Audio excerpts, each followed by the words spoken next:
చదవండి. యెహెజ్కేలు గ్రంథంలో 34వ అధ్యాయంలో 11వ చరణం నుంచి లేదంటే 11వ వచనం నుంచి రాబడిన మాట. యెహెజ్కేలు గ్రంథం 34వ అధ్యాయము 11 నుండి కొన్ని మాటలు ఈ రీతిగా వ్రాయబడ్డాయి. అందరూ జాగ్రత్తగా విందాం. యెహెజ్కేలు గ్రంథం 34:11. ప్రభువైన యెహోవా సెలవిచ్చినదేమనగా, ఇదిగో నేనే నా గొర్రెలను వెదకి వాటిని కనుగొందును. తమ గొర్రెలు చెదరిపోయినప్పుడు కాపరులు వాటిని వెదకున్నట్లు నేను నా గొర్రెలను వెదకి చీకటి గల మబ్బు దినమందు ఎక్కడెక్కడికి అవి చెదరిపోయెనో అక్కడ నుండి నేను వాటిని తప్పించి ఆయా జనులలో నుండి వాటిని తోడుకొని వచ్చి ఆయా దేశములలో నుండి వాటిని సమకూర్చి వాటి స్వదేశములోనికి వాటిని తెచ్చి పర్వతముల మీదను వాగుల యొద్దను దేశమందున్న సకలమైన కాపురపు స్థలముల మందును వాటిని మేపెదను. ప్రభు ఈ వాక్యము మన వెనుకడులో దీవించును గాక. పరిశుద్ధ తండ్రి, నీకు వందనాలు. కొద్ది నిమిషాలు నీ మాట ధ్యానించుచుండగా మీరే మా అందరితో మాట్లాడమని యేసుక్రీస్తు నామమున అడిగి పొందుకొని ఉన్నాము మా పరమ తండ్రి. ఆమేన్. వినండి, ఇక్కడ కాపరుల గురించినటువంటి కొన్ని విషయాలు చెప్తూ ఉన్నాడు. యెహెజ్కేలు ప్రవక్త ద్వారా దేవాతి దేవుడు సెలవిచ్చిన ఒక మంచి మాట ఏమిటని అడిగితే, ఇదిగో నా గొర్రెలు చెదరిపోయినప్పుడు నేను వాటిని వెతకడానికి వెళుతున్నాను. ఆమేన్. అందరు జాగ్రత్తగా వినండి. నా గొర్రెలు చెదరిపోయినప్పుడు, నా గొర్రెలు నా మాట వినలేనప్పుడు, నా గొర్రెలను అలా విడిచిపెట్టి ఉండే దేవుణ్ణి అయితే నేను కాదు. ఈ రోజున లోకంలో ఎక్కడ చూసినా సరే క్రైస్తవగా ఎవరైతే ప్రభువుని నమ్మినటువంటి బిడ్డలుగా ఉన్నారో వారందరినీ లోకమంతా చెప్పే మాట ఏంటంటే వారు గొర్రెలరా. విన్నారు ఈ మాట? విన్నారు ఎక్కడైనా? దేవుని నమ్మినటువంటి బిడ్డలందరూ ఎవరట? గొర్రెలరా. నిజమే, గొర్రెలమే. కానీ ఈ గొర్రె ఏ దేవుడైతే కాపరిగా ఉన్నాడో ఆ కాపరి మాట మాత్రమే వింటది గొర్రె. ఆమె అందరి మాట వినదు, అందరు అనుకున్నట్టుగా చేయదు, ఎవడో పిలిస్తే వెళ్ళిపోదు గొర్రె. ఈ గొర్రెకు ఒక కాపరి ఉన్నాడు. ఆ కాపరి ఈ సృష్టిని నిర్మించినటువంటి నిర్మాణకుడు. దేవునికి స్తోత్రం. సమస్తమును సృజించినటువంటి సృష్టికర్త అయినటువంటి దేవాతి దేవుడు ఆయనే నజరేయుడైన యేసుక్రీస్తు దేవుడు. ఆమేన్. ఆ కాపరి మాటను మాత్రమే ఈ గొర్రెలు వెంబడిస్తాయి. ఏ కాపరి చెప్పిన మాటలేనా అంటేయా? ఎందుకు మాట చెప్తున్నాడంటే పరిశుద్ధాత్మ దేవుడు ఈ రోజున చెదరిపోయినటువంటి గొర్రెలను అనేక రీతిలుగా వదిలిపెట్టేస్తున్నారేమో కానీ అబ్బో అవి మన మందలోకి చేరవరా, అవి మన సంఘానికి రావరా, అవి మన దగ్గర ఉండవరా, మన దగ్గర బ్రతకవరా అని అనుకుంటూ ఉన్నారేమో కానీ ఈ కాపరి మాత్రం వాటి గురించి వెతుకుతున్నాడు. ఆమె చెదరిపోయిన నిన్ను, నీ బ్రతుకును, నీ జీవితమును నిలబెట్టడానికి, నీ జీవితమును మార్చడానికి, నీ జీవితమును మరలా ఉత్తేజపరచడానికి పరమందు ఆసీనుడైన ఆ కాపరి నరావతారిగా యేసుక్రీస్తు ప్రభుల వారిగా ఈ లోకానికి దిగి వచ్చాడు. ఆమేన్. వచ్చినటువంటి యేసు ప్రభు అనేకమైనటువంటి పట్టణాలకు, అనేకమైనటువంటి గ్రామాలకు, అనేకమైనటువంటి పల్లెలకు ఆయన తిరుగుతూ నడుచుకుంటూ వెళ్ళి ప్రతి కాపరిని లేదంటే ప్రతి గొర్రెలను చెదరిపోయిన వారందరినీ మరలా సమకూరుస్తూ ఉన్నాడు. దేవునికి స్తోత్రం. చెప్పండి ఆమేన్. అంటే మీరు అర్థం చేసుకోవాల్సిన విషయం ఏంటంటే ఆ విడిపోయినటువంటి గొర్రెలను విడిచిపెట్టే దేవుడైతే కాదు, మనమైనా విడిచిపెట్టేస్తేమో కానీ యెషయా గ్రంథంలో రాబడిన మాట ఏంటంటే, ఒకని తల్లి వాడిని ఆదరించినట్లు నేను మిమ్మల్ని ఆదరిస్తాను. 66వ అధ్యాయం 13వ వచనంలో ఇంకో మాట ఉంది, స్త్రీ తన కడుపున పుట్టిన బిడ్డను కరుణింపకుండా తన చంటి పిల్లనైనా మరుచునేమో కానీ నిన్ను నిర్మించిన నిర్మాణకుడైన ప్రభు నిన్నెంత మాత్రం కూడా విడిచిపెట్టాడు. ఆమె చెప్పండి ఆమేన్. కడుపులో ఉన్న బిడ్డను చూడండి, నవమాసాలు మోసి ఆ తల్లి ఎంతైతే నొప్పులు అనిపిస్తుందో ఆ తల్లికి నొప్పులు వచ్చినప్పుడు కొంచెం బాధ కలిగినప్పుడు ఏం చేస్తాంలే అని చెప్పి డాక్టర్లు అంటారు, కాసేపు ఇలా తిరగండి అమ్మా, అలా తిరగండి అమ్మా, జాగ్రత్తగా ఉండడమ్మా అంటారు. ఎంతసేపు అని ఒకవైపు పడుకుంటారు. నొప్పిని భరించగలరా? ఒకవేళ ఆ తల్లి తన బిడ్డనైనా మరచునేమో, కానీ నిర్మించిన సృష్టికర్త అయినటువంటి దేవుడు నిన్ను నన్ను ఎంత మాత్రం మరిచిపోడు. ఆమె మరి కడుపులో మోసేటువంటి తల్లే మరిచిపోవచ్చని చెబుతూ మరి పారిపోయినటువంటి, తప్పిపోయినటువంటి, చెదిరిపోయినటువంటి ఆ గొర్రెల విషయంలో, ఆ మంద విషయంలో ఆ కాపరి ఎట్లా ఉంటాడు, ఎలా ఉండాలి? ఈ రోజున అనేకమైనటువంటి కాపర్లు మనం చూస్తూ ఉన్నాం. కానీ నిజమైన కాపరి, ప్రధాన కాపరి ఎవరైనా ఉంటారంటే అది నజరేయుడైన యేసుక్రీస్తు వారు మాత్రమే. హల్లెలూయా! నమ్మిన వారు బిగ్గరగా చెప్పండి హల్లెలూయా! ఇక్కడ ఏమన్నారంటే 11వ వచనంలో ప్రభువైన యెహోవా సెలవిచ్చినది ఏమనగా, ఇదిగో నేనే నా గొర్రెలను వెదకి వాటిని కనుగొంటాను. నేనే, నాకు ఎవరు సహకారం అక్కర్లా, నా తోడు ఎవరు ఉండక్కర్లా. నేనే నా గొర్రెలు ఎక్కడికి వెళ్ళిపోయాయో, ఎటు వెళ్ళిపోయాయో, ఎక్కడ చెదిరిపోయాయో, ఎక్కడ ఉండిపోయాయో నేను వెతుకుతానో వాటిని కనుగొంటాను. దేవునికి స్తోత్రం. హల్లెలూయా! అంటే ఇక్కడ అర్థం చేసుకున్న మరొక విషయం ఏంటంటే, యేసు ప్రభుల వారు వెతికినట్టుగా, యేసు ప్రభుల వారు కనుగొనినట్టుగా ఈ రోజున నీవు కూడా నిజమైన దేవుని కనుగొనగలిగితే ఈరోజు నీ జీవితం మారుతుంది. ఆమేన్. మత్తయి సువార్త 7వ వచనంలో అడుగుడి మీకు, వెదకుడి మీకు. ఏం వెతకాలి? తప్పిపోయినటువంటి గొర్రెల కోసం ఆ కాపురే వెతుకుతున్నాడు కదా. మరి రక్షణ భాగ్యం ఇచ్చేటువంటి యేసుక్రీస్తు ప్రభులు వారిని వెతకవా?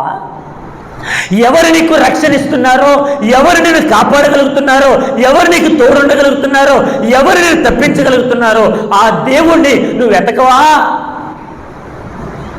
ఈ రోజున నిజమైన దేవుడు ఎక్కడున్నాడని అనేకమైనటువంటి కొండల్లో, కోణల్లో, గుట్టల్లో, అనేక రీతిలోకి వెతుకుతున్నారు. కనుగొన్నారా? కనుగొనలేరని తెలిసే యేసు ప్రభువే మన దగ్గరికి వచ్చాడు. దేవునికి స్తోత్రం. గట్టిగా హల్లెలూయా! ఆ యేసు ప్రభువే ఇదిగో నువ్వు కనుగొనలేకపోతున్నావని ఆయనే నీ దగ్గరికి వచ్చేసాడు. అదండి కాపరండి. నిన్ను వెతకడం చూసి, లేదంటే నువ్వు ఏ రీతిగా అయితే దేవుడిని వెతకాలని ఎదురు చూస్తున్నావో, ఆ దేవత దేవుడు కనుగొలని ఎదురు చూస్తున్నావో, ఇక వెతకలేక అలసిపోయి, వేసారిపోయి, నేర్సిలిపోయి ఉండిపోయిన నీ బ్రతుకులో ఇంకెంత మాత్రం కదలలేని స్థితిలో ఉండిపోయిన నిన్ను ఆయనే నీ దగ్గరికి వచ్చేసాడు. దేవునికి స్తోత్రం. అదండి మహాత్ముడు. ఆయనండి నిజమైన దేవుడు. ఆయనేనండి నజరేయుడైన యేసుక్రీస్తు. దేవునికి స్తోత్రం. మరి వచ్చి తన గొర్రెల విషయంలో, తమ మంద విషయంలో వాటిని కనుగొనడానికి, వాటిని వెతకడానికి వచ్చినటువంటి యేసు ప్రభుల వారికి ఏమి ఎదురైందో తెలుసా? 12వ వచనంలో తమ గొర్రెలు చెదరిపోయినప్పుడు, బాగా వినాలి, తమ కాపర్లు వాటిని వెతకున్నట్లు నేను నా గొర్రెలను వెదకి చీకటి గల మబ్బు దినమందు ఎక్కడెక్కడికి అవి చెదరిపోయాను. ఏ దినం అంటేది? చీకటి గల మబ్బు దినం. అంటే అర్థం ఏంటి? చీకటి గల మబ్బు దినం అంటే అర్థం ఏంటి? సాయంకాలం అయిపోయినప్పుడు గొర్రెలకి కొంచెం కళ్ళు కనబడక ఆ మబ్బు కాలం, లేదంటే ఆ దినమందు ఏదైతే చీకటిగా ఉంటుందో ఆ చీకటి దినమందు వాడికి ఏమి కనబడక, అయ్యో ఇది మన మందరా, ఈ మందలో ఉండాలరా, ఈ మందలోని చేవేయాలరా, ఈ మందలోని బలలో మనం పాలు పొందాలరా అని వెతకడం మానేసి చీకటి పడిపోయిన తర్వాత ఏదైతే మందలే ఆ మందలోకి వెళ్ళిపోదాం అని చెప్పి వెళ్ళిపోతున్నా అంట. ఈ మందలో వెళ్ళిపోతున్నప్పుడు ప్రభు ఏం చేశాడు తెలుసా? ఆ చీకటి గల మబ్బు దినమందు వాటికి కళ్ళు కనబడగా అవి ఎటు పడతా వెళ్ళిపోతుంటే, ఒరే ఇది తప్పురా నాయన, మీరు నా మందా. ఆమె మీరు ఎవరి మందా? చెప్పండి. మీరు ఎవరి మందా? నా మందా. దేవునికి స్తోత్రం. చెప్పండి హల్లెలూయా. మీరు నా మందు కనుక ఆ చీకటి గల మబ్బు దినమందు ఎటు అటు వెళ్ళిపోవద్దు. మీకు త్రోవ చూపించడానికి, మార్గం ఏర్పరచడానికి, మార్గదర్శిగా నేనే మీ దగ్గరికి వచ్చాను, నేనే మిమ్మల్ని అంటు పెట్టుకున్నాను, నేనే మిమ్మల్ని నడిపిస్తాను. ఆమేన్. అడుగులు తడబడిన, అలసట పైబడిన, చేయి పట్టి వెన్ను తట్టి చక్కని ఆలోచన చెప్పి నడిపిస్తాడు నా దేవుడు. చెరలోనైనా దేవునికి స్తోత్రం. ఇదిగో ఆ మబ్బు దినమందు నా కళ్ళు కనపడక, నా మందలోనికి చేరలేక, నా కాపుర దగ్గరికి చేరలేక ఎటుమరి తట్టు వెళ్ళిపోతుంటే ఇదిగో ఆయన నా దగ్గరికి వచ్చాడు, నా చేయి పట్టుకున్నాడు, నా కష్టకాల సమయంలో నాకు ఆలోచన చెప్పాడు, నన్ను మరలా తన మందలోనికి హక్కులు చేర్చుకున్నాడు. అది కాపరి. ఆమె అదండి కాపరి. కొన్ని సందర్భాలు మీ ఇళ్లలో కొంచెం చిన్న గొడవ ఏదైనా వచ్చిందనుకోండి, పిల్లల మాట వినకుండా అటు ఇటు చల్లచెదరైపోయినప్పుడు మీరు వెళ్ళరా, నాన్న అది కాదురా, ఏదో ఊరికి అలాగే అన్నాను రా, నా బంగారం కదరా, రారా, నేను రాను అని వాడు ఎంత గీదరించున్నా, ఎంత చేదరించుకున్నా అయినా మరల వారి దగ్గరికి వెళ్ళి, ఇదిగో నీకు చాక్లెట్ అంటే ఇష్టం కదరా, నేను కొంటానేటిరా, పెద్ద చాక్లెట్ కొంటాను రా అని వాడికి మెప్పించి వాడిని నచ్చింపజేసి వాడిని ఒప్పింపజేసి మరలా ఏ రీతికైతే తండ్రి తన గుండెల మీద హత్తుకుంటాడో అలా హత్తుకోవడానికి వచ్చాడు నజరేయుడని యేసయ్య. దేవునికి స్తోత్రం చెప్పండి, హల్లెలూయా. ఇంకో మాట అన్నాడు, చీకటి కల మబ్బు దినమందు ఎక్కడెక్కడికి అవి చెదిరిపోయానో అక్కడ నుండి నేను వాటిని తప్పించి ఆయా జనులలో నుండి వాటిని తోడుకొని వచ్చి ఆయా దేశములో నుండి వాటిని సమకూర్చి వాటి స్వదేశములోనికి వాటిని తెచ్చి పర్వతముల మీదను వాగుల ఎద్దను దేశమందున్న సకలమైన కాపురపు స్థలములందరూ వాటిని మేపెదను. దేవునికి స్తోత్రం. రే నువ్వు తప్పిపోయావుగా, నువ్వు వెళ్ళిపోయావు కదా, ఆ మందలోనికి వెళ్ళావు కదా, ఆ మందలో నుండు అని చెప్పి వదిలిపెట్టే దేవుడైతే కాదు మన దేవుడు. ఏం చేస్తారు తెలుసా, వాటికి మరలా దగ్గర చేర్చుకొని హత్తుకొని మరలా ఉన్నతమైన స్థలములందు, బాగా వినలే మాట, ఎక్కడంట మాట్లాడిందమ్మా, ఉన్నతమైన స్థలములందు. ఆమేన్. ప్రభువా నేను తప్పు చేశాను ఆయన, అయ్యో నీ మాట వినకుండా అటు ఇటు చెల్లచెదరైపోయాను, ఇదిగో కాపరగాను ఉన్నప్పుడు నీ మాట వినకుండా నీ ఇష్టాన్ని చొప్పున చేయకుండా నా ఇష్టమే నెరవేర్చుకుంటూ ఆదివారం సన్నిధానికి రాక శుక్రవారం ఉపవాస ప్రార్థనలో ఉండక ఎక్కడెక్కడికో వెళ్ళిపోతూ అక్కడక్కడ తిరుగుతూ నా సమయాన్ని గడుపుతూ ఎట్టి పరిస్థితుల్లో ఉన్నప్పటికైనా నన్ను వెతుకుతూ నా దగ్గరకు వచ్చి నన్ను మరలా మార్పు చెందించి నాకు మారు మనసునిచ్చి రక్షణనిచ్చి బ్రతుకునిచ్చి మరలా నన్ను హత్తుకొని ఉన్నతమైన స్థలములను నిలబెట్టడానికి వచ్చావా యేసయ్యని అడిగితే ఆయన అంటాడు అవును అంటాడు. ఆమె మనమైనా ఒక దెబ్బ అంటామేమో, కొడతామేమో, మనమైనా కొన్ని మాటలు అంటామేమో, మనమైనా చేదరించుకుంటే వచ్చి నీ బ్రతికేంటి ఇలా ఉంది, అసలు ఎక్కడ బ్రతుకుతున్నావురా, ఏంటి నీ బ్రతుకు, ఎందుకురా ఈ బ్రతుకు, చచ్చిపో అనేటువంటి స్థితిలోనైనా మనం మాట్లాడచ్చేమో. కానీ యేసుక్రీస్తు ప్రభులు వారు ఆయన ఎంత తగ్గించుకున్నాడు చూడండి. అందుకే అంటాడు తన్ను తాను తగ్గించుకున్నవాడు. గట్టిగా చెప్పండి మాట. ఆమేన్. ఇప్పుడు చెప్పండి, మనందరూ హెచ్చింపబడాలని కోరుకుంటాం లేదా? మన మనసులో అందరూ కూడా నేనే పైన ఉండాలి, నాకు అధికారం ఉండాలి, నేను చెప్పిన మాట వినాలి, నా మాటకి లోబడాలి అని ఏ రీతికైతే ఎవరైతే అనుకుంటున్నారో వాళ్ళందరి ముందు తగ్గించుకోవాలి. ఆమె యేసుక్రీస్తు ప్రభుల వారు అంతగా తగ్గించుకున్నారు కనుకనే ఆయన గొప్ప దేవుడు. సర్వ సృష్టి అంతటిలో ఆయన ఒక్కడే దేవుడు అని ఎందుకు చెప్పగలుగుతున్నామంటే ఆయన తగ్గించుకున్నాడు కాబట్టే పారిపోయిన నిన్ను, వెళ్ళిపోయినటువంటి నిన్ను, చెదిరిపోయినటువంటి నిన్ను ఆయా జనులలో, ఆయా స్థలములలో, ఆయా దేశములలో, ఆయా ప్రజలలో కలిసిపోయి మిశ్రిత జనముగా ఉన్న నిన్ను మరలా ప్రత్యేకపరిచాడు, గట్టిగా పట్టుకున్నాడు, హత్తుకున్నాడు, మరలా బ్రతుకునిచ్చాడు. దేవునికి స్తోత్రం.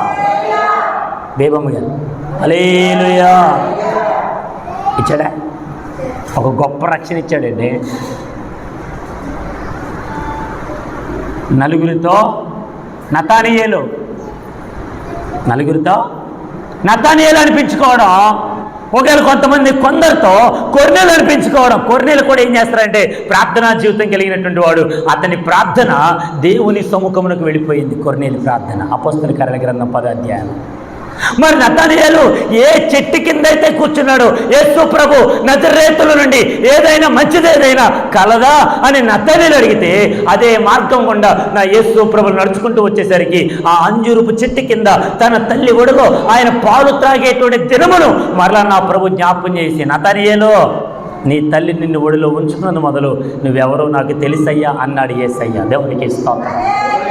యెరెమీయా గ్రంథంలో తల్లి గర్భములో రూపింపబడక మునుపే నేను నిన్ను ఎరిగి తిని నీ స్థితి ఏంటో నేను ఎరిగితిని, నీ బ్రతికేంటో నేను ఎరిగితిని. తప్పిపోతున్నవేమో, వెళ్ళిపోతున్నవేమో, జారిపోతున్నవేమో, మరలా ప్రభు దగ్గరికి రావడానికి ఆలోచిస్తున్నవేమో, సంకుచిస్తున్నవేమో, ఒకవేళ పడిపోతున్నవేమో, జారిపోతున్నవేమో. అయితే నిన్ను పట్టుకోవడానికి, నిన్ను హత్తుకోవడానికి, నిన్ను నడిపించడానికి ఆయనే ఈ లోకానికి దిగి వచ్చేసాడు. దేవునికి స్తోత్రం. ఇంకో మాట చెప్తాను, కింద ఉందో చూడండి 14 వచనంలో, నేను మంచి మేత గల చోట వాటిని మేపెదను, ఇశ్రాయేలు యొక్క ఉన్నత స్థలముల మీద వాటికి దొడ్డి ఏర్పడను, అక్కడవి మంచి దొడ్డిలో పండుకొనును. ఇశ్రాయేలు పర్వతముల మీద బలమైన మేత గల స్థలమందు అవి మేయును. 15, నేనే నా గొర్రెలను మేపి పరుండబెట్టుదును. ఇదే ప్రభువగు యెహోవా వాక్కు. దేవునికి స్తోత్రం. నేనే వాటికి ఆహారం ఇస్తున్నప్పుడు ఎవడన్నీ నన్ను అడిగేది? ఆమె ఇప్పుడు నా గొర్రెలకి నేను మేత పెడుతున్నానండి, వినండి, నా గొర్రెలకి నేను మేత పెడుతున్నాను, అవి తిని పుష్టిగా అవుతున్నాయి. ఎవడో వచ్చి ఏంటండి మీ గొర్రెలు ఇంతలా అయిపోయినాయేంటి అని అడుగుతాడా? ఒకవేళ అడిగాడు అనుకో, నా గొర్రెలు నా ఇష్టం. ఆమె చెప్పరేంటండి? ఆమె నా గొర్రెలు నా ఇష్టం, వాటికి మంచి ఆహారం పెడుతున్నాను, మంచి ఫుడ్ పెడుతున్నాను, మంచిగా తింటున్నాయి, మంచిగా ఉంటున్నాయి, మంచి బలాభివృద్ధి చెందుతున్నాయి, ఆశీర్వదింపబడుతూ ఉన్నాయి, దేవుని మేలులు పొందుకుంటున్నాయి. పరలోక రాజ్యమునకు వారసులుగా ఉండడానికి, ఆ పరలోక రాజ్యములు వెళ్ళడానికి ఆ మార్గం గుండా నడుచుకుంటూ వెళుతూ ఉన్నాయి. ఎటువంటి శ్రమలు వచ్చినా, కష్టాలు వచ్చినా, ఇరుకులు వచ్చినా, ఇబ్బందులు వచ్చినా వాటి నుంచి తప్పిపోవు, వెళ్ళిపోవు, జారిపోవు, తప్పించబడవు. అవి ఎప్పుడూ సరైన దారిలో నడిపించబడతాయి. ఇదిగో కాపరి మాట వింటే అని ఈ కాపరి చెప్పినటువంటి ప్రతి మాటకు లోబడి అలా వెళ్ళిపోతున్నప్పుడు ఏ ఒక్కడు కూడా వాటిని అపహరించడానికి సరిపోదు. కొన్ని గొర్రెలు ఉంటాయి, ఎంత ఆహారం పెట్టినా, ఎంతగా భోజనం చేసినా, ఎంతగా కడుపు నిండినా వేరే ఒక పొలంలోనికి వెళ్ళడానికి, వేరే ఒక పొలంలో ఉండేటువంటి ఆహారం కోసం ఎగబడి ఈ లైన్ తప్పి, ఈ మార్గాన్ని తప్పి వెళ్ళిపోతున్నప్పుడు కాపరి అంటాడు, ఏయ్ ఇట్రా అని అరిసినప్పుడు గొర్రెకి భయం వేసి ఏం చేస్తుంది? ఆ కాపరి మాట వినగానే, అంత దూరం ఉండగానే ఆ కాపరి యొక్క స్వరాన్ని గుర్తుపెట్టి, ఒరే మన కాపరి మనకి మంచి దారిలో నడిపిస్తున్నాడు రా, ఆ పొలం మనది కాదంటున్నాడు రా, ఆ పొలంలోనికి వెళ్ళొద్దు అంటున్నాడు రా, అది మనది కాదురా అని చెప్పగానే మరలా తిరిగి వచ్చి ఇదే మార్గంలో నడుస్తాయి. దేవునికి స్తోత్రం. కొన్ని గొర్రెలు ఉంటాయి, ఎంత చెప్పినా కొన్ని గొర్రెలు ఉంటాయి, ఎంత చెప్పినా. ఇదిగో యేసు ప్రభుల వారి దగ్గర 2 గుంపులు ఉన్నాయి. ఈ 2 గుంపుల్లో యేసు ప్రభు ఏమన్నాడంటే, ఇదిగో మేకలుగా ఉండేటువంటి గుంపులను కూడా ఆయన ఎడమ చేతి వైపు రమ్మన్నాడు, గొర్రెలుగా ఉండేటువంటి గుంపునంతా కూడా ఆయన ఏం చేశాడంటే కుడి చేతి వైపు రమ్మన్నాడు. ఎప్పుడైతే 2 గుంపులను వేరు చేశాడో, ఇప్పుడు 2 గుంపుల వారికి ఒక మాట చెప్తూ ఉన్నాడు, ఇదిగో మీరు నా మాట విననందున, మీరు నేను చెప్పినట్టు చేయనందున, ఇదిగో మీ కొరకు కేటాయించబడినటువంటి 6 అగ్నిగుండానికి వెళ్ళిపోండి అని చెప్పేసి మేకలన్నింటినీ పంపించేసింది.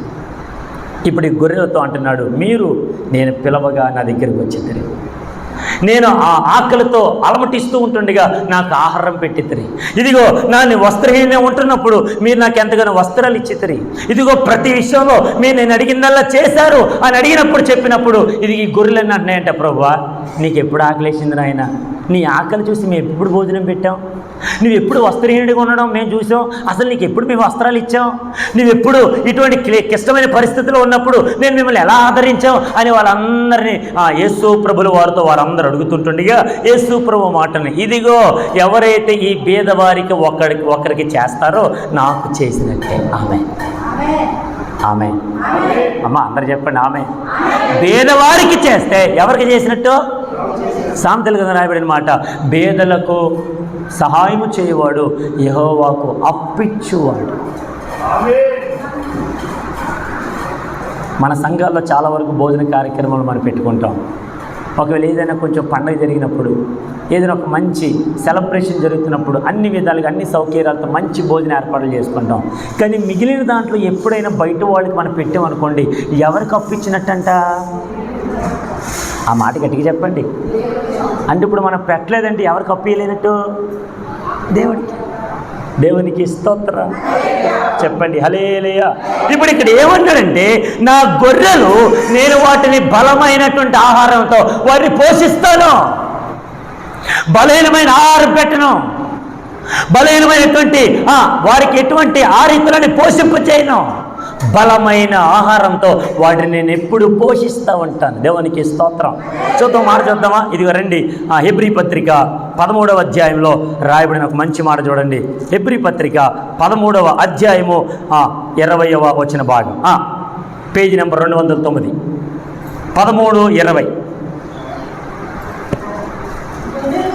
గొర్రెల గొప్ప కాపరి అయిన యేసు అను మన ప్రభువును నిత్యమైన నిబంధన సంబంధమగు రక్తమును బట్టి మృతులలో నుండి లేపిన సమాధానకర్తయగు దేవుడు యేసుక్రీస్తు ద్వారా తన దృష్టికి అనుకూలమైన దానిని మనలో జరిగించుచు ప్రతి మంచి విషయములోనూ తన చిత్త ప్రకారము చేయుటకు మిమ్మల్ని సిద్ధపరచునుగాక. యేసుక్రీస్తుకు యుగయుగములకు మహిమ కలుగునుగాక. ఆమేన్. ఎవరంటే యేసుక్రీస్తు ప్రభుల వారు? అక్కడ రాయబడిన మాట, గొర్రెలకు గొప్ప కాపరి. చెప్పండి, యేసు ప్రభు ఎవరంట? ఎవరికి? చెప్పండి గట్టిగా, ఎవరికి? గొర్రెలకు గొప్ప కాపరి. ఈ గొప్ప కాపరి ఏ రీతిగా అయితే ప్రాణం పెట్టాడో, ఈ ప్రాణం పెట్టినటువంటి ఆ యేసుక్రీస్తు ద్వారా తండ్రి అయినటువంటి దేవుడు మనందరి జీవితాల్లో ఒక తన చిత్తానుసారమైనటువంటి ప్రణాళికని సంసిద్ధం చేస్తున్నాడు. దేవునికి స్తోత్రం. అంటే ఈ గొర్రెలకు గొప్ప కాపరి యేసు ప్రభు లేకపోతే తన చిత్తం మన జీవితంలో జరిగిస్తాడా? చేయడు. అందుకని యేసుక్రీస్తు ప్రభువులకి పెట్టబడిన పేరేంటంటే ఆయన గొర్రెలకు గొప్ప కాపరి. మంచి కాపరే, గొప్ప కాపరి. ఎందుకంటే ఎవరికి లేనటువంటి ఒక గొప్ప ఆధిక్యత యేసు ప్రభుల వారికి మాత్రమే ఉంది. దేవునికి స్తోత్రం. యేసుక్రీస్తులాగా తమ మంద కొరకు ప్రాణం పెట్టిన కాపరిని ఎక్కడ చూపించండి ఈ సృష్టి యావత్తులో?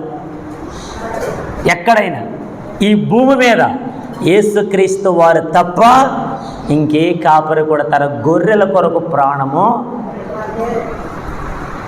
గొర్రెల గొప్ప కాపరి నా యేసు, మంద కొరకు ప్రాణం పెట్టెన్ నా యేసు. గొర్రెల గొప్ప కాపరి నా యేసు, మంద కొరకు ప్రాణం పెట్టెను నా యేసు. దేవునికి స్తోత్రం. ఈ కాపరి తన గొర్రెలను విడిపించినప్పుడు నన్ను మాట అడిగినవండి. ఇప్పుడు ఎవరైనా కొంచెం, అంటే నేను ఎలా మాట్లాడుతున్న తప్పుగా అనుకోవద్దు, మీ పిల్లలను ఎవరైనా కొంచెం తీసుకెళ్లారు అనుకోండి, వాళ్ళ ఇంట్లో ఉంచుకున్నారు అనుకోండి, మాయ్ నువ్వు మా అమ్మాయివి, నువ్వు మా అబ్బాయి విటరా అనేది వాళ్ళ దగ్గరికి వెళ్ళి పిలిచాం, వాళ్ళు రావట్లా. గట్టిగా దగ్గరికి వెళ్ళి బుద్ధి చెప్పి ఒక దెబ్బ కొట్టి తీసుకొస్తున్నప్పుడు అవతల ఊరుకుంటారా? ఊరుకుంటారా? ఏం చేస్తారు? ముందుకు వచ్చి మనల్ని అడుగుతారు, ఎవరు నువ్వు, ఏంటి ఆ పిల్లని తీసుకెళ్తాం ఏంటి, ఆ అబ్బాయిని తీసుకెళ్తాం ఏంటి, ఎవరిచ్చా నీకు అధికారం అన్నప్పుడు మనం అంటాం, నా కొడుకండి, నా కూతురండి, వాళ్ళు నా బిడ్డలండి, ఇటురారా అని తీసుకెళ్తున్నప్పుడు అవతరాలు ఊరుకోరు. మా సంఘంలో జరిగిన ఒక సంఘటన చెప్తాను. అప్పటి వరకు ప్రభు సన్నిధిలో ఎదిగినటువంటి యవన బిడ్డ కొంచెం ఎదిగి ₹1 సంపాదిస్తున్నాడు అనేసరికి మనోడికి కొంచెం కొమ్ములు వచ్చినాయి. ఏమొచ్చినాయి? కొమ్ములు వచ్చేసరికి పాస్ట్ గారి మాట వినకుండా ఇష్టానుసారి, ఎవరే ఇది తప్పురా, ఇలా ఉండకూడదురా, జాగ్రత్తగా ఉండరా అని చెప్పేసరికి ఓకేనండి బాగానే ఉంటానండి అని చెప్తూ ఒక్కొక్క వారు రాకుండా కొంచెం దూరం అయ్యాడు. నేను దగ్గరికి వెళ్ళి మాట్లాడుతూ ఉన్నాను, ఒరే ఇది తప్పు, ఇలా ఉండకూడదు, ప్రభు మందిరానికి రావాలి, నేర్చుకోవాలి అని చెప్పాను. అనుకోకుండా మరి ఏమైందో ఏంటో వాళ్ళని, మా ఓడిని ఎవరో దాని ఏమంటారంటే వేరే కొన్ని మాటలు చెప్తే వింటారు కదా కొంతమంది యవనస్తులు. ఆ ఫ్రెండ్స్ మాట విని ఎవరితోనే వెళ్ళిపోయాడు. వెళ్ళిపోయిన తర్వాత అక్కడున్నటువంటి ఆ ఇంటి వారందరూ కూడా ఈ అబ్బాయిని ఇంట్లో చేర్చుకొని, ఈ అబ్బాయి మావాడు, ఇంకా మీ ఇంటికి రాడు అని చెప్పేసి ఉంచేసుకున్నారు ఇంట్లో. మరి అన్నదమ్ములు ఉంటారుగా, అన్నదమ్ముల దగ్గరికి వెళ్ళి, ఏమండి ఈ బ్రదర్ మా తమ్ముడు, ఈ అబ్బాయి మా ఇంటివాడు, దయచేసి మా ఓని మా దగ్గరికి పంపింది అనేసరికి ఏమైందో ఏంటో తెలియదు. మాట మాట్లాడకముందే ఆ ఇంట్లో ఉండేటువంటి పెద్దవాళ్ళు ఎవరైతే అన్నదమ్ములు ఉన్నారో వాళ్ళు వచ్చి వీళ్ళని కొట్టడానికి ఎదురు చూశారంట. మా సంఘంలో జరిగిన నిజ సంఘటన చెప్తున్నాను నేను. కొట్టడానికి చూస్తే మరి ఇప్పుడు ఇంట్లో ఉన్నాడు ఈ అబ్బాయి. ఏమన్నావు, రే వాళ్ళు మా అన్నలు, మీరు ఎందుకు కొడతారు అడగలా? వీడేమన్నాడంటే, ఎరా ఇంకా కొట్టలేదేంటాలనే, ఇంకా కొట్టలేదేంటాలనే అంటే అర్థం ఏంటి? తప్పిపోయింది వాడు, వెళ్ళిపోయింది వాడు, వాడిని సరిచేసి వాడి మనసు మార్చి ఇంటికి తీసుకొద్దామనేటువంటి తరుణంలో వాడు నేర్చుకున్న విధానం ఏంటో తెలుసా? వాడిని తప్పించబోయి వాడిని రక్షించబోయి ఇప్పుడు వీళ్ళ చిక్కుల్లో పడ్డారు. ఆయనను అన్నాదమ్ములు పట్టు వేయకుండా అడిగారు, రారా అంటే కొంచెం దెబ్బలాడి ఏదో రకం తీసుకొచ్చారు, మరలా వెళ్ళిపోయాడు. నేను ఎందుకు ఈ మాట చెప్తానంటే, ఏ జనములైతే కలిసిపోయారో ఈ గొర్రెలు, ఏ ప్రాంతములైతే ఉండిపోయారో ఈ మందలోని గొర్రెలు, ఇప్పుడు ఈ మందలోని గొర్రెలను విడిపించడానికి యేసు ప్రభు వెళ్ళినప్పుడు అవతల వాళ్ళు ఏమైనా ఊరుకున్నారా? యేసు ప్రభుని సిలువ వేశారు. దేవునికి స్తోత్రం. యేసు ప్రభుని కొరడాలతో కొట్టారు. యేసు ప్రభుల వారికి ముండ్ల కిరీటం పెట్టారు. యేసు ప్రభు వారికి బళ్ళెపు పోటు పొడిచారు. యేసు ప్రభులు 3 మేకులతో సిలువ వేశారు. యేసు ప్రభు ఆకాశానికి భూమికి మధ్యన వేలాడదీశారు. ఇదిగో నిన్ను విడిపించడానికి, తప్పిపోయిన నిన్ను విడిపించి సంరక్షించి తన సన్నిధిలో తన మందలో చేర్చడానికి ఆయన గాయపరచబడ్డాడు. దేవునికి స్తోత్రం చెప్పండి. ఆమేన్. లోకంలో కలిసిపోయిన నిన్ను లోక బంధాల నుంచి వేరు చేసి ఇదిగో యేసుక్రీస్తు మందలో చేర్చడం అంటే ఎంత గొప్ప విషయం తెలుసా? ఎంత కష్టపడాలో తెలుసా? మీ తల్లిదండ్రులను అడగండి. మిమ్మల్ని పెంచి పోషించడం వాళ్ళు ఎంత కష్టపడ్డారు. ఒక ఇంటి వాడిని చేయడానికి నీ కొరకు రూపాయి కూడబెట్టి వారు ఆకలి దప్పులతో అలమటించినటువంటి దినాలు ఎన్నున్నాయి ఆలోచించండి. అలాగైతే యేసుక్రీస్తు ప్రభువు వారు మన కొరకు శ్రమ అనుభవించాడండి. ఆయనే గొప్ప కాపరి. హల్లెలూయా చెప్పండి. ఆయనే గొప్ప కాపరి. ఆయన తప్ప ఏ కాపరి మన కొరకు ప్రాణం పెట్టడు. వీలైతే మన ప్రాణాలైనా తీస్తారేమో కానీ మన కొరకు ప్రాణం పెట్టేవారు ఈ లోకలు ఎవడో. నమ్మించి మోసం చేసేవాళ్ళు ఎక్కువగా, మోసం చేసి ఆదాయం సంపాదించుకునేవారు ఎక్కువగా, ఆదాయాన్ని సంపాదించి ఆస్తులు కూడా పెట్టుకున్నారు ఎక్కువ. అదే ఆస్తిని విడిచిపెట్టి మన కొరకు ప్రాణం పెట్టిన దేవుడు ఒక్కడే, ఆయనే నజరేయుడైన యేసు. అమ్మా ఎంతమంది ఉన్నారు, గట్టిగా చెప్పాలి. ఇంకొక చివరి మాట చెప్పి నేను ముగిస్తాను, సమయం అయిపోయింది. చంది రండి. యోహాను సువార్తలో రాయబడిన ఒక మంచి మాట, 10వ అధ్యాయము 22వ వచన భాగం. యోహాను సువార్త 10:22 నుండి కొన్ని మాటలు చదవాలి. Page number 91. ఆలయ ప్రతిష్ఠ పండుగ యెరూషలేములో జరుగుచుండెను. అది శీతాకాలం. అప్పుడు యేసు దేవాలయంలో సొలొమోను మంటపమున తిరుగుచుండగా యూదులు ఆయన చుట్టూ పోగాయి. ఎంతకాలము మమ్మను సందేహపెట్టదు, నువ్వు క్రీస్తువు అయితే మాతో స్పష్టముగా చెప్పుమనేది. 25వ వచనం. అందుకు యేసు, మీతో చెప్పి తిని గాని మీరు నమ్మరు. నేను నా తండ్రి నామమందు చేయుచున్న క్రియలు నన్ను గూర్చి సాక్ష్యం ఇచ్చుచున్నవి. అయితే మీరు నా గొర్రెలలో చేరిన వారు కారు గనుక మీరు నమ్మరు. 27వ వచనం ప్రాముఖ్యమైన మాట. నా గొర్రెలు నా స్వరము వినును, నేను వాటిని ఎరుగుదును, అవి నన్ను వెంబడించును. నా గొర్రెలు నా స్వరము చెప్పండి. నా గొర్రెలు నా స్వరము వింటాయి. మరి వినలేనటువంటి గొర్రెలు ఎవరివి? వింటున్నట్టుగా నటించే గొర్రెలు ఎవరివి? విని ఆయన చిత్తానుసారంగా నడుస్తున్నాము అని భ్రమలో బ్రతికే గొర్రెలు ఎవరివి? అంటే లోకము కావాలి, దేవుడు కావాలి. ఇవి ఈ గొర్రెలు. మాకు లోకపోకడా కావాలి, యేసు పోకడా కావాలి. మాకు ఈ లోకము కావాలి, పరలోకము కావాలి. మాకు మా అన్నదమ్ములు, అక్క చెల్లెలు, బంధువులు అందరూ కావాలి, యేసు ప్రభువు కావాలి. ఇది చెల్లుతుందా? ఈ రోజున నీ ఆవరణంలో ఒక దినము గడుపుట 1000 దినముల కంటే మరి శ్రేష్టమైనటువంటి సమయాన్ని వదిలిపెట్టేసి నేను వాళ్ళ దగ్గరికి వెళ్ళానండి, వీళ్ళ దగ్గరికి వెళ్ళానండి, వాళ్ళతో మాట్లాడానండి, వీళ్ళతో మాట్లాడి చెప్పుకుంటే దేవుడు ఆశీర్వాదం ఇస్తాడా? మనుషుల మెప్పు పొందుకుంటావేమో, దేవుని మెప్పును పొందలేవు. మనుషులకి మర్యాద ఇస్తారేమో, మనుషులకి విలువిస్తారేమో, మనుషుల్ని చూసి అబ్బా ఎంత మంచి మనిషి అండి అంటారేమో. మరి దేవుడు అనాలిగా, బలా నమ్మకమైన మంచి దాసురాలా అని అనాలిగా. నిన్ను అనాలంటే మరి ఏం చేయాలి? సంఘానికి రాకుండా, దేవుని మందిరంలో ఉండకుండా, సమయాన్ని గడపకుండా, ఆరాధన చేయకుండా, మన మనసు దేవునికి అంకితం చేయకుండా, మనం ఆయన నిరీక్షణ ఉంచకుండా, ఆయన భయము భక్తి లేకుండా ఉన్నప్పుడు ఆయన అంటాడా? అనండి. దేవునికి స్తోత్రం. గట్టిగా హల్లెలూయా. ఒక అబ్బాయి అన్నాడంట అమ్మగారు ఎంతో బాధలో ఉంటే ఇంట్లోనికి చేపలు తీసుకొచ్చాడు. ఈ అబ్బాయిని చూసి అమ్మ అంటుంది, ఎరా ఏంటి ఇది ఎక్కడి నుంచి తీసుకొచ్చారు? మమ్మీ నీ సంతోషం కోసం నేను ఏదైనా చేస్తా. ఆమె ఏమన్నాడే? పోలే ఇంకా అమ్మ చేపలు చూసి మురిసిపోయి, అప్పటి వరకు మరి ఆకలి దప్పులతో ఉన్నారేమో, శుభ్రంగా కూరంటారు, చక్కగా తిన్నారు, అంతా అయిపోయింది. తర్వాత రోజు అమ్మ కోసం బంగారం తెచ్చాడు. నాన్నవరు ఇది ఎక్కడరా, ఏంటి బంగారం అడిగితే, మమ్మీ నీకు తెలియదు ఊరుకో, అసలు నీకోసం నేను ఏదైనా చేస్తానని చెప్పాను కదా మమ్మీ తీసుకో. ఆ బంగారం చేసి మురిసిపోయింది అమ్మ. తర్వాత అటు ఇటు కొంచెం పెద్దవాడు అయిపోయాడు. ఇప్పుడు మామూలుగా దొంగ కాదు, గజ దొంగ అయిపోయాడు. ఇంటికి పోలీసులు వచ్చారు. ఆ అబ్బాయిని తీసుకెళ్ళిపోతున్నప్పుడు ఈ అమ్మ అడుగుతుంది, ఎరా ఏంటి ఇదంతా, ఎందుకు ఇలా చేసావు, ఏంటి ఇదంతా? మమ్మీ ఊరుకోమని చెప్పానా, నీకోసమే చేశాను అంటే ఇప్పుడు అమ్మ కోసం నువ్వు దొంగతనం చేస్తే మంచిదైపోద్దా? ఇంటి వారి కోసం అబద్ధం ఆడితే మంచిదైపోద్దా? సంఘం కోసం అనేకమైనటువంటి క్లిష్టమైన పరిస్థితుల్లో నువ్వు చిక్కుకోవడం మంచిదైపోద్దా? తప్పు. ఎందుకంటే సంఘము కొరకు, మంద కొరకు ఆయన ప్రాణం పెట్టాడు. నువ్వేం ప్రాణం పెట్టక్కర్లా. ఆమె ఆయన పెట్టాడా?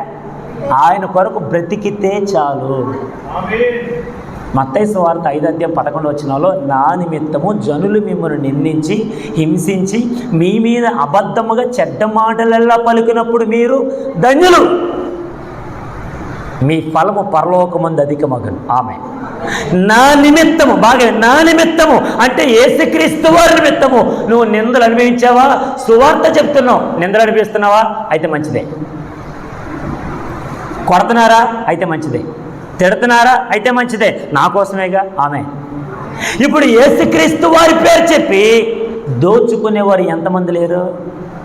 యేసుక్రీస్తు వారి మాట చెప్పి ఎంతమందిని దోచుకుంటున్నారు ఈ ప్రజలు? అందుకని స్టీవెన్స్ అని ఒక మంచి పాట పాడారు. దేవుడి నడ్డం పెట్టి మోసాలు చేయబోకు, బైబిలు చేత పట్టి వేషాలు వేయబోకు, ఓరన్నా నా మాట వినరన్నా.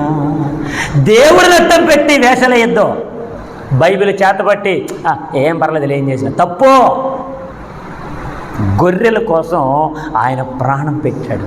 నా గొర్రెలు నా స్వరం వింటాయి. మరి వినాలిగా.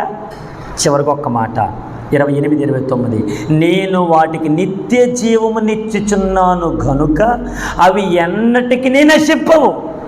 ఇప్పుడు యేసుక్రీస్తు ప్రభువు వారు తమ మందలో ఏమిస్తున్నారు అడిగితే తమ గొర్రెలకు నిత్య జీవం. చెప్పండి ఏమిస్తున్నాడంట ఆయన? గట్టిగా చెప్పండి ఏమిస్తున్నాడంట? మరి యేసు ప్రభువు వారు నిత్య జీవం ఇస్తున్నారంటే మరి నిత్య జీవం ఇవ్వలేనటువంటి కాపరులు ఉన్నారనేగా. ఆమె చెప్పండి. ఆమె ఇప్పుడు నవమాసాలు మోసి తల్లిదండ్రులు ఉంటుండగా ఏదో ఆశ చూపి లేదంటే ఏదో ఒక వస్తువు ఆశ చూపి వాళ్ళు ఆక్కొని ఆకర్షించిన వారి తల్లిదండ్రులు అయిపోతారా? ఈ రోజున సంఘాల్లో కొంతమంది ఎలా దోచుకున్నారంటే ఏసీలు చూపించి, మంచి మందిరాన్ని చూపించి, ఆకర్షణీయమైనటువంటి వాటి అన్నిటిని చూపించి మా మందిరానికి రండి. ఆకర్షణ గమనించాలి.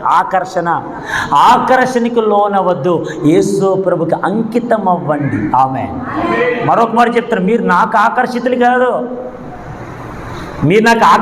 కాదు, నా ప్రభు మిమ్మల్ని అధ్యక్షులుగా మీ దగ్గర నన్ను ఉంచాడు కనుక నేను చెప్పేటువంటి ఈ మాటలు నిజమైనవి, నిత్య జీవమైనవని ఎవరైతే గుర్తెరుగుతారో ఆయన మాట వింటారు. ఎవరి మాట? యేసుక్రీస్తు వారి మాట. దేవునికి స్తోత్రం. దేవమ్మ గారు దేవునికి స్తోత్రం. హల్లెలూయా. ఆయన మాట వినండి. ఎందుకంటే యేసు ప్రభువుల మాట వింటే నీకు నిత్య జీవం. 19వ సంకీర్తన 50 నీ వాక్యము నన్ను బ్రతికించి ఉన్నది, నా బాధలో ఇదే నాకు నెమ్మది. ఇప్పుడు బ్రతికించేదేంటి? దేవుని వాక్యం. నెమ్మదినిచ్చేదేంటి? దేవుని వాక్యం. ఇప్పుడు అంటాడు నిత్య జీవమును ఇచ్చుచున్నాను. తర్వాత చూడండి, ఎవడును వాటిని నా చేతుల నుండి అపహరింపడు, దొంగలించాడు. కింద చివరి మాట, వాటిని నాకు ఇచ్చిన నా తండ్రి అందరికంటే గొప్పవాడు కనుక నా తండ్రి చేతిలో నుండి ఎవడును వాటిని అపహరింపలేడు. నేనును తండ్రియును ఏకమై ఉన్నామని వారితో చెప్పాను. దేవునికి స్తోత్రం. ఇక్కడ యూదులు అడుగుతున్న ప్రశ్న, అయ్యా నువ్వు నిజంగా క్రీస్తువైతే మాతో చెప్పచ్చు కదా, ఏంటా మాట ఏంటి మాతో చెప్పంటే యేసు ప్రభువు అంటున్నారు, మీతో ఎప్పుడో చెప్పాను రా బాబు, కానీ మీరు నన్ను నమ్మనే. చెప్పండి, నమ్మనే. దేవునికి స్తోత్రం. మరి ఎవరు నమ్ముతారు? యేసు ప్రభు నిజమైన దేవుడని, ఆయన నిత్యజీవం ఇచ్చేవాడని ఎవరైతే తెలుసుకుంటారో వారే నమ్ముతారు, వారే వస్తారు. ఈ రోజున సంఘాల్లో యేసు ప్రభు మాటకు లోబడేవారు తక్కువ, మనుషులకు లోబడేవారు ఎక్కువ. మనుషులకు లోబడితే ఎప్పుడో ఒకప్పుడు నిన్ను ముంచేస్తారు. యేసు ప్రభు మాటకు లోబడు, ఆయన ఎప్పుడు నిన్ను అంచెలంచెలుగా అభివృద్ధి చేస్తాడు, నిన్ను హెచ్చింపజేస్తాడు, నీకు ఆశీర్వాదం ఇస్తాడు, నిన్ను ఉన్నత స్థాయికి తీసుకెళ్తాడు. ఆమేన్ చెప్పండి, ఆమేన్. ఈ రోజున దేవుని ఆశీర్వాదాలు చూస్తున్నటువంటి మనము ఆయన మాట వినేవారిగా ఉన్నప్పుడు మాత్రమే మన కొరకు నిజమైన యేసు ప్రాణం పెట్టాడని అర్థం అవుతుంది. ఆ ఆలోచన వస్తుంది, ప్రభు కొరకు బ్రతకాలని ఆశ కల్పిస్తుంది. కాబట్టి ఆయన కొరకు బ్రతికిదాం, ఆయన మాట విందాం, ఆయన గొర్రెలుగా ఆయన మందలో చేర్చబడదాం. తప్పిపోవద్దు, వెళ్ళిపోవద్దు, చెదిరిపోవద్దు. ఎవరో ఏదో ఆకర్షణ చూపి ఇష్టానుసారంగా మిమ్మల్ని చెదరగొడతారు, మిమ్మల్ని లాక్కుంటారు, ఆకర్షిస్తారు. కానీ యేసు ప్రభు ఒక్కడే నీ కొరకు నా కొరకు ప్రాణం పెట్టిన దేవుడు. దేవునికి స్తోత్రం. కాబట్టి లోకము అనేటువంటి మందలో కలిసిపోవద్దు.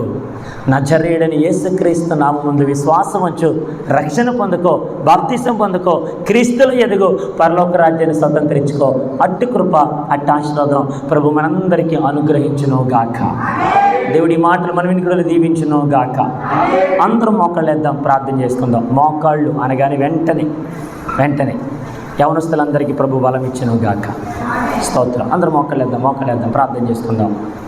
దేవుళ్ళు మనతో ఇంతవరకు మాట్లాడుతూ వచ్చాను. ఇదిగో ఆయన ఒక్కడే నిజ దేవుడు, గొప్ప దేవుడు. ఆయన తప్ప మరొక దేవుడు ఎవరు లేరు మనకి.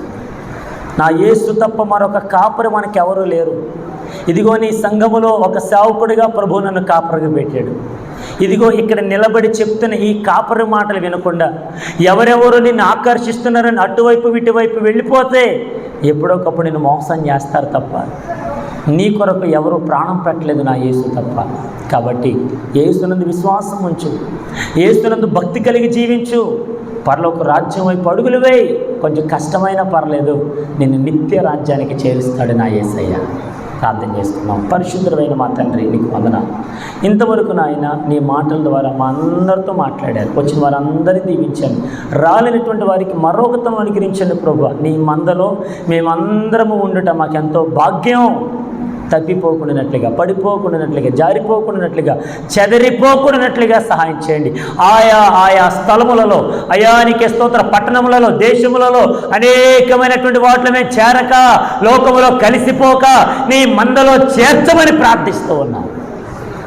మీరు మాత్రమే మహిమ పొందుకోమని సమస్త ఘనత మహిమ ప్రభావాలు మీకు ఆరోపిస్తూ యేసుక్రీస్తు పరిశుద్ధ నామములో అడిగి పొందుకొని ఉన్నాము మా పరమ తండ్రి. ఆమేన్. మంచిది.